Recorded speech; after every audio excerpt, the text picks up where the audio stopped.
Hello mga kakusina! Ako po ulit si Ate Angel ng Kusina ni Angel. And for today's video, gagawa po tayo ng bagong dessert recipe na hindi mo pa nagagawa sa iyong kusina.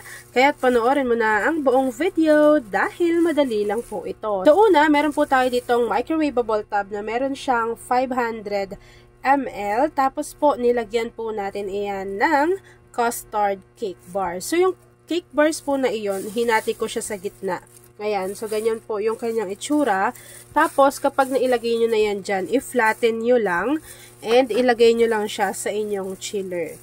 Ayan, so ako po, gagawa siguro ako ng 4 na piraso. So, nasa sa inyo naman yan kung ilan. Pero ayan po, basta pag nailagay nyo na dyan yung inyong cake bar, siguraduhin nyo na i-flatten nyo yan at ilalagay nyo siya sa inyong chiller. Basta doon lang sa ninyo, ref ninyo. Kung wala naman, pwede nyo naman siyang iset aside lang muna ng ganyan. After po natin tong ma-set aside, ang gagawin naman po natin ay yung ating mixture. So, alam nyo ba, biglaan ko lang tong naisip yung recipe na to. Kasi nga, meron ako natirang isang piraso ng hinog na mangga. Tapos, hiniwa ko lang yun ng pagkaliliit-liit.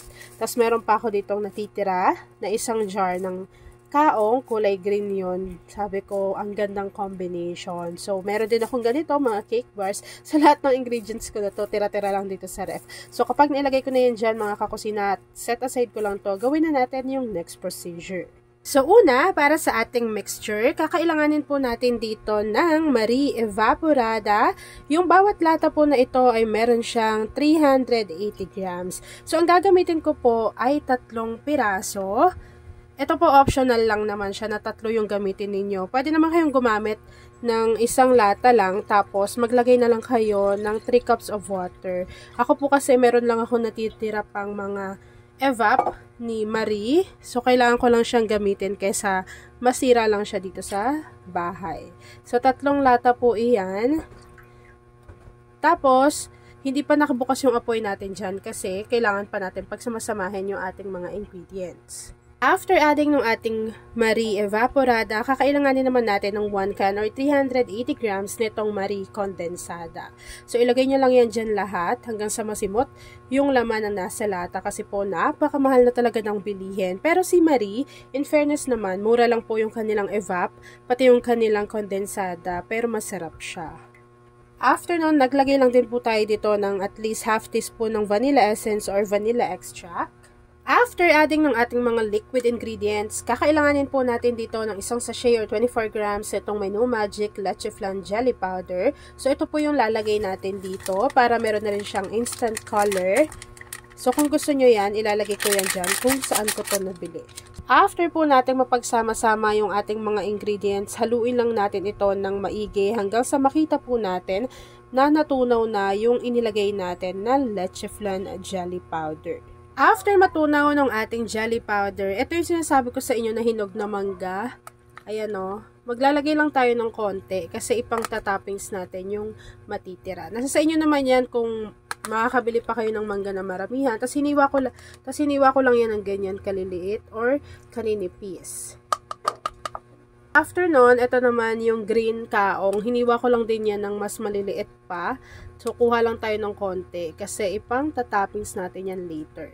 Kapag nailagay na po natin yung ating hinog na mangga, pati yung ating green kaong, haluin lang po ulit natin ito ng maigi. Bago, pwede na po nating buksan yung ating apoy sa ating kalan over medium to low heat. And then, lulutuin lang po natin ito hanggang sa kumulo yung ating mixture. So, ako po usually medium to low heat lamang yung apoy.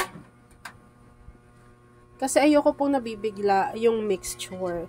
Kasi kapag lalo na may jelly powder yan, kapag nabigla yung pagkaluto, para po siyang namumuo. Kasi hindi siya super soft yung kalalabasan. So, ako po, lulutuin ko lang to mga kakusina, and then after po nun, ipapakita ko na sa inyo kung ano pa yung next procedure. So, habang hinahalo natin to mga kakusina, please don't forget to like and follow yung ating Facebook page, Kusina ni Angel. Kung meron din po kayong Instagram, paki-follow na rin ako doon, Kusina ni Angel. Kung gusto mo namang matuto pa ng iba pang mga recipes o kaya naman gusto mo mag-share ng mga niluluto mo everyday, pwedeng-pwede kang sumali sa ating Facebook group. Andyan lang po yan sa ating Facebook page. At ayan na mga kakusina, kapag kumukulo na po yung ating mixture, pwede na po natin i-off yung apoy sa ating kalan at i-transfer lang po natin ito doon sa ating mga microwavable tub na merong cake bars.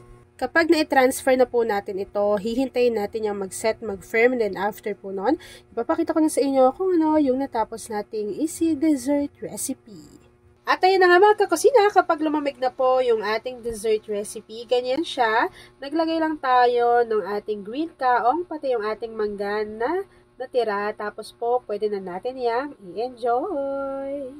At ayun na nga mga kakusina, tapos na naman po ang ating easy dessert recipe na creamy mango kaong dessert. Kung nagustuhan mo yung ating video, please like and share this video. At kung hindi ka pa nakakapag-subscribe sa aking YouTube channel na Kusina ni Angel, please click subscribe button. Click mo na yung notification bell. Click all para lagi kang updated sa bawat ina-upload kong mga videos. Yun lang mga kakusina. Thanks for watching and enjoy this video. Grabe, i-share mo na yan, lalo na kung isa ka sa dessert lover.